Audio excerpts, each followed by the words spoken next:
तो अगर आप इस वीडियो पर क्लिक कर दिए हो तो वीडियो को एंड तक जरूर देखिएगा, क्योंकि इस वीडियो में क्लास 10th के हिंदी के टॉप ऑब्जेक्टिव क्वेश्चन को बताया गया है, जो आपके मैट्रिक एग्जाम 2023 के लिए काफ़ी ही महत्वपूर्ण होने वाला है। इसलिए आप लोग इस वीडियो को एंड तक जरूर देखिएगा।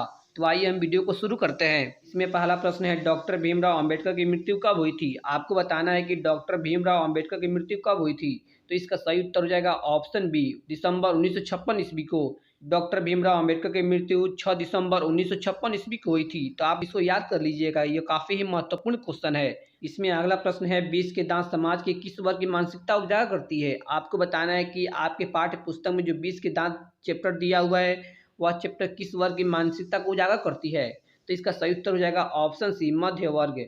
इसका सही उत्तर ऑप्शन सी हो जाएगा, मध्य वर्ग। तो इसी के साथ हम अपने अगले प्रश्न तब देखते हैं। इसमें अगला प्रश्न है, मंगम्मा की बहू का क्या नाम है? बताना है कि मंगम्मा की बहू की क्या नाम है। सही ऑप्शन ए हो जाएगा, नजमा। इसका सही ऑप्शन ए हो जाएगा, नजमा। यह भी काफी ही महत्वपूर्ण क्वेश्चन है, आप लोग इस सभी क्वेश्चन को बढ़िया से याद कर लीजिएगा। आइए हम अगले प्रश्न तब देखते हैं। इसमें 4 नंबर प्रश्न है, माँ कहानी किस लेखक द्वारा रचित है? बताना है आपको माँ कहानी जो दिया गया है वह किसके द्वारा लिखा गया है। सही उत्तर ऑप्शन सी हो जाएगा, इसलिए पेटलिकर। इसका सही ऑप्शन सी हो जाएगा, ईश्वर पेटलिकर। तो हम अपने अगले क्वेश्चन तब बढ़ते हैं। इसमें हमारा अगला प्रश्न है, भारत कहाँ बसता है? हमें बताना है कि भारत कहाँ बसता है।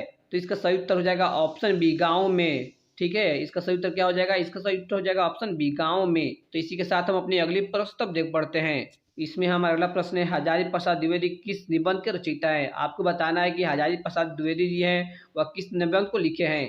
तो इसका सही उत्तर हो जाएगा ऑप्शन बी, नाखून क्यों बढ़ते हैं। इसका सही उत्तर ऑप्शन बी हो जाएगा, क्यों बढ़ते हैं।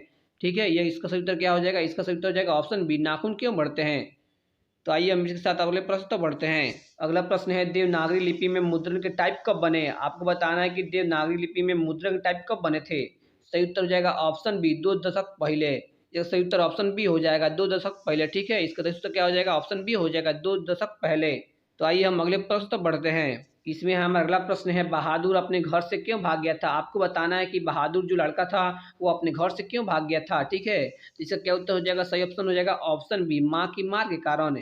ठीक है, बहादुर जो लड़का था वो अपने माँ के मार के कारण वो अपने घर से भाग गया था। सही उत्तर क्या हो जाएगा? ऑप्शन बी हो जाएगा। तो हम अगले प्रश्न को देखते हैं। इसमें अगला प्रश्न है, परंपरा का मूल्यांकन पाठ के लेखक कौन है? ठीक है, आपको क्या बताना है? आपको बताना है कि परंपरा का मूल्यांकन पाठ जो दिया गया है वह किसके द्वारा लिखा गया है। तो इसका सही उत्तर क्या हो जाएगा? इसका सही उत्तर हो जाएगा ऑप्शन सी, रामविलास शर्मा। ठीक है, इसका सही उत्तर ऑप्शन सी हो जाएगा, रामविलास शर्मा। यह भी काफी महत्वपूर्ण क्वेश्चन है, आप इसको भी याद कर लीजिएगा। तो आइए हम अगले प्रश्न को देखते हैं। इसमें अगला प्रश्न है, जीत जीत मैं निरखत हूँ पाठ का संबंध किससे? आपको बताना है कि जीत जीत मैं निरखत हूँ पाठ जो दिया गया है उसका संबंध किससे है।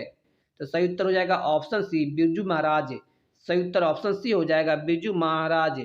यह भी काफी ही महत्वपूर्ण है, इसको भी आप लोग याद कर लीजिएगा। ठीक है, तो इसी के साथ हम अपने अगले प्रश्न तक बढ़ते हैं। अगला प्रश्न है, लाल शतरुंज का धार्मिक उपयोग कब से कब तक होता रहा? आपको बताना है कि लाल शतरुंज का जो धार्मिक उपयोग था वह कब से कब तक होता रहा। सही उत्तर हो जाएगा ऑप्शन डी, 14वीं सदी से फ्रेंच क्रांति तक। सही उत्तर ऑप्शन डी हो जाएगा, 14वीं सदी से फ्रेंच क्रांति तक। ठीक है, इसी के साथ हम अपने अगले प्रश्न तक देखते हैं।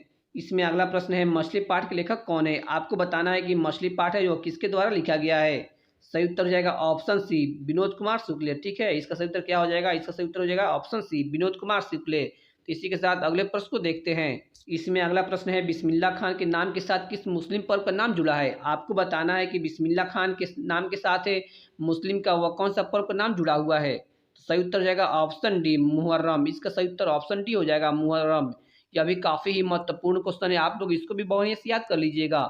तो आइए हम अगले प्रश्न को देखते हैं। इसमें अगला प्रश्न है, महात्मा गांधी जी के अनुसार उत्तम व बढ़िया शिक्षक क्या है? आपको बताना है कि महात्मा गांधी जी के अनुसार उत्तम व बढ़िया शिक्षक क्या है। सही उत्तर हो जाएगा ऑप्शन सी, अहिंसक प्रतिरोध। सही उत्तर ऑप्शन सी हो जाएगा, अहिंसक प्रतिरोध। ठीक है, इसका सही उत्तर क्या हो जाएगा? ऑप्शन सी हो जाएगा, अहिंसक प्रतिरोध है। तो आइए हम अगले प्रश्न को देखते हैं। इसमें अगला प्रश्न है, ढहते विश्वास कहानी में कहाँ के जनजीवन का चित्रण किया गया है? आपको बताना है कि ढहते विश्वास जो कहानी हमारे पाठ्य पुस्तक में दिया हुआ है उस कहानी में कहाँ के जनजीवन का वो चित्रण किया गया है। तो सही उत्तर क्या हो जाएगा? ऑप्शन ए हो जाएगा, उड़ीसा। ठीक है, इसका सही उत्तर क्या हो जाएगा? इसका सही उत्तर ऑप्शन ए हो जाएगा, उड़ीसा के जनजीवन का चित्रण किया गया है ढहते विश्वास कहानी में। ठीक है, आइए हम अगले प्रश्न को देखते हैं। इसमें अगला प्रश्न है, पापति की उम्र क्या थी? आपको बताना है कि पापति कितने वर्ष की थी। तो इस क्वेश्चन का आंसर आप लोग कमेंट बॉक्स में दीजिएगा कि इसकी उम्र क्या थी, पार्वती की उम्र क्या थी। यह भी काफ़ी ही महत्वपूर्ण क्वेश्चन है, आप इसको भी बढ़िया से याद कर लीजिएगा। आप लोग कमेंट बॉक्स में इसका उत्तर बताइएगा, हम उसका सही जवाब देंगे। तो आइए हम इसी के साथ हम अपने अगले प्रश्न को देखते हैं। इसमें अगला प्रश्न है, सीता के बेटों ने सीता को कितने रुपया माहवारी खर्च देने का निर्णय लिया। आपको बताना है कि सीता के बेटों लोगों ने सीता को कितने रुपया माहवारी खर्च देने का फैसला किया। तो इसका सही उत्तर हो जाएगा ऑप्शन ए 50 रुपया। ठीक है, इसका क्या उत्तर हो जाएगा, ऑप्शन ए हो जाएगा 50 रुपया। तो यह भी काफ़ी ही महत्वपूर्ण क्वेश्चन है, आप लोग भी इसको भी याद कर लीजिएगा। तो आइए हम अगले प्रश्न को देखते हैं। इसमें अगला प्रश्न है, एक वृक्ष की हत्या के कवि कौन है। आपको बताना है कि एक वृक्ष की हत्या जो कविता पाठ्य पुस्तक में दिया हुआ है उसके कवि कौन है। तो इसका सही उत्तर ऑप्शन सी हो जाएगा, कुंवर नारायण। ठीक है, इसका सही उत्तर ऑप्शन सी हो जाएगा, कुंवर नारायण। तो अब हम अगले प्रश्न को देखते हैं। इसमें अगला प्रश्न है, भारत माता कविता में भारत का कैसा चित्र प्रस्तुत किया गया है। आपको बताना है कि भारत माता कविता में भारत का कैसा चित्र को दिखाया गया है। तो इसका सही उत्तर हो जाएगा ऑप्शन सी, यथा तथ्य। इसका सही उत्तर ऑप्शन सी हो जाएगा, यथा तथ्य। ठीक है, इसका सही उत्तर क्या हो जाएगा, ऑप्शन सी हो जाएगा, यथा तथ्य। तो इसी के साथ हम अपने अगले प्रश्न को देखते हैं। इसमें अगला प्रश्न है, गरीब बस्तियों में क्या हुआ। आपको बताना है कि गरीब बस्तियों में क्या हुआ था। तो सही उत्तर क्या हो जाएगा, ऑप्शन सी हो जाएगा, देवी जागरण। इसका सही उत्तर ऑप्शन सी हो जाएगा, धमाके से देवी जागरण हुआ था गरीब बस्तियों में।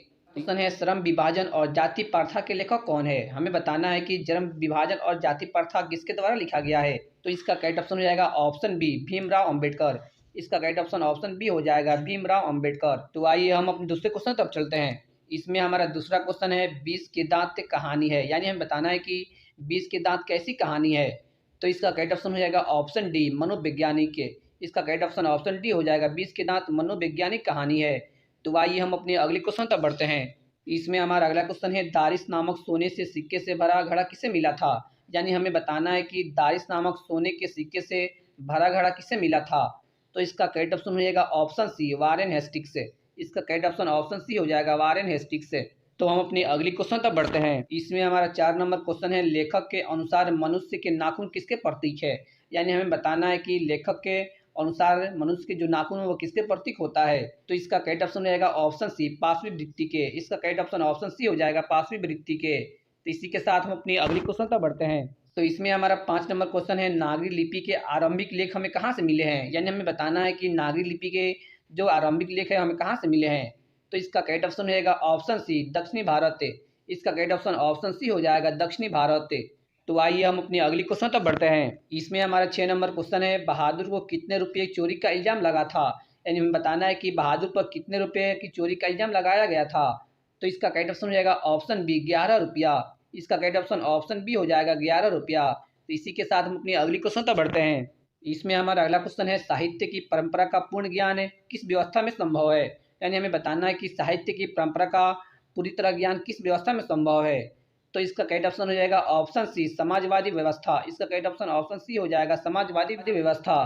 तो इसी के साथ हम अपनी अगली क्वेश्चन तक बढ़ते हैं। इसमें हमारा अगला क्वेश्चन है, पंडित बिरजू महाराज का जन्म कब हुआ। यानी हमें बताना है कि पंडित बिरजू महाराज की पैदाइश कब हुई। तो इसका करेक्ट ऑप्शन हो जाएगा ऑप्शन ए, 4 फरवरी 1938 ईस्वी। इसका करेक्ट ऑप्शन ऑप्शन ए हो जाएगा, 4 फरवरी 1938 ईस्वी। तो आप लोग इस कमेंट बॉक्स में जरूर बताइएगा कि पंडित बिरजू महाराज की पैदाइश कहाँ हुई थी। तो आइए हम अपने नेक्स्ट क्वेश्चन तक बढ़ते हैं। इसमें हमारा 9 नंबर क्वेश्चन है, अविन्यो में 19 दिनों के प्रवास के दौरान लेखक ने कितने गद्य की रचना की। यानी बताना है कि अविन्यो में 19 दिनों के प्रवास के दौरान लेखक ने कितने गद्य की रचना की, यानी कितने गद्य लिखे। तो इसका करेक्ट ऑप्शन हो जाएगा ऑप्शन ए, 27। इसका करेक्ट ऑप्शन ऑप्शन ए हो जाएगा, 27 से। तो इसी के साथ हम अपनी अगली क्वेश्चन तक बढ़ते हैं। इसमें हमारा अगला क्वेश्चन है, मछली कहानी में किस वर्ग का चित्रण है। यानी हमें बताना है कि मछली कहानी में किस वर्ग के लोगों का चित्रण किया गया है। तो इसका करेक्ट ऑप्शन हो जाएगा ऑप्शन सी, निम्न मध्य वर्गीय परिवार। इसका करेक्ट ऑप्शन ऑप्शन सी हो जाएगा, निम्न मध्य वर्गीय परिवार। तो इसी के साथ हम अपनी अगली क्वेश्चन तक बढ़ते हैं। इसमें हमारा अगला क्वेश्चन है, अक्षर ज्ञान कविता बच्चों के किस स्तर की शिक्षण प्रक्रिया से संबंधित है। यानी हमें बताना है कि जो अक्षर ज्ञान जो हमारी कविता है उसमें बच्चों की किस स्तर की शिक्षा की प्रक्रिया से संबंधित है। तो इसका करेक्ट ऑप्शन हो जाएगा ऑप्शन ए, प्रारंभिक शिक्षा प्रक्रिया। इसका करेक्ट ऑप्शन ऑप्शन ए हो जाएगा, प्रारंभिक शिक्षा प्रक्रिया। तो इसी के साथ हम अपने अगली क्वेश्चन तक बढ़ते हैं। इसमें हमारा अगला क्वेश्चन है, लौट कर आऊंगा फिर कविता किस कवि द्वारा भावांतरित की गई है। यानी हमें बताना है कि जो पाठ्य पुस्तक में लौट कर आऊंगा फिर कविता जो दिया गया है और किस कवि द्वारा भावांतरित किया गया है। तो इसका करेक्ट ऑप्शन हो जाएगा ऑप्शन ए, जीवनानंद दास है। इसका करेक्ट ऑप्शन ऑप्शन ए हो जाएगा। तो इसी के साथ हम अपनी अगली क्वेश्चन तक बढ़ते हैं। इसमें हमारा अगला क्वेश्चन है लक्ष्मी के बड़े पुत्र का नाम क्या था, यानी हमें बताना है कि लक्ष्मी के सबसे बड़े बेटे का नाम क्या था। तो इसका करेक्ट ऑप्शन हो जाएगा ऑप्शन ए अच्युत। इसका करेक्ट ऑप्शन ऑप्शन ए हो जाएगा अच्युत।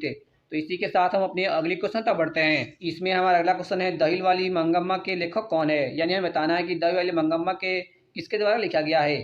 तो इसका करेक्ट ऑप्शन हो जाएगा ऑप्शन डी श्रीनिवास। इसका करेक्ट ऑप्शन ऑप्शन डी हो जाएगा श्रीनिवास। तो इसी के साथ हम अपनी अगली क्वेश्चन तक बढ़ते हैं। इसमें हमारा अगला क्वेश्चन है ढहते विश्वास कहानी में किस राज्य को बाढ़ एवं सूखा से प्रभावित दिखाया गया है, यानी हमें बताना है कि जो ढहते विश्वास कहानी है उस कहानी में किस राज्य के बाढ़ एवं सूखा से प्रभावित दिखाया गया है। तो इसका करेक्ट ऑप्शन हो जाएगा ऑप्शन सी उड़ीसा। इसका करेक्ट ऑप्शन ऑप्शन सी हो जाएगा, उड़ीसा राज्य को दिखाया गया है। तो इसी के साथ हम अपनी अगली क्वेश्चन तक बढ़ते हैं। इसमें हमारा अगला क्वेश्चन है मंगू के अलावा उसकी माँ के कितने संतानें थी, यानी हमें बताना है कि मंगू को छोड़कर उसकी माँ के कितने औलाद थे, संतान थी। तो इसका करेक्ट ऑप्शन हो जाएगा ऑप्शन बी 3। इसका करेक्ट ऑप्शन ऑप्शन बी हो जाएगा। अगर आपको क्वेश्चन में इस तरह से पूछा होता कि मंगू की माँ की कितने संतानें थी, तो उसका ऑप्शन हो जाता ऑप्शन 4 सही ऑप्शन हो जाता, क्योंकि इसमें क्वेश्चन में मंगू के अलावा यानी मंगू को छोड़कर बता रहा है, इसलिए इसका करेक्ट ऑप्शन हो जाएगा ऑप्शन बी 3। तो इसी के साथ हम अपनी अगली क्वेश्चन तक बढ़ते हैं। इसमें हमारा अगला क्वेश्चन है मंगू जन्म से ही क्या थी, यानी हमें बताना है कि मंगू जन्म से ही क्या थी। तो इसका करेक्ट ऑप्शन हो जाएगा ऑप्शन सी पागल और गूंगी। इसका करेक्ट ऑप्शन ऑप्शन सी हो जाएगा पागल और गूंगी। तो इसी के साथ हम अपनी अगली क्वेश्चन तक बढ़ते हैं। इसमें हमारा अगला क्वेश्चन है पापति को कौन सा रोग था, यानी हमें बताना है कि पापति को कौन सा रोग था।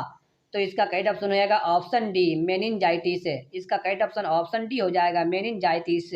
इसी के साथ हम अपनी अगली क्वेश्चन तक बढ़ते हैं। इसमें हमारा अगला क्वेश्चन है नगर कहानी किस भाषा से अनुदित है, यानी हमें बताना है कि जो नगर कहानी दिया गया है वह किस भाषा से अनुदित है। तो इसका करेक्ट ऑप्शन हो जाएगा ऑप्शन बी तमिल। इसका करेक्ट ऑप्शन ऑप्शन बी हो जाएगा तमिल। तो इसी के साथ हम अपनी अगली क्वेश्चन तक बढ़ते हैं। इसमें हमारा अगला क्वेश्चन है धरती कब तक घूमेगी के कहानीकार है, यानी हमें बताना है कि धरती कब तक घूमेगी जो हमारे पाठ्य पुस्तक में कहानी दिया गया है वह किसके द्वारा लिखा गया है। तो इसका करेक्ट ऑप्शन हो जाएगा ऑप्शन डी सावरदैया। इसका करेक्ट ऑप्शन ऑप्शन डी हो जाएगा। तो यह हमारा लास्ट क्वेश्चन था। तो अगर आपको यह वीडियो पसंद आया होगा तो वीडियो को लाइक करें और चैनल पर नए हो तो चैनल को सब्सक्राइब करें और साथ ही बेल आइकन को भी प्रेस करें, जिससे कि इस प्रकार के जब मैं कोई भी वीडियो अपलोड करूं तो उसका नोटिफिकेशन आपको समय समय पर मिलता रहे। तो thanks for watching this video.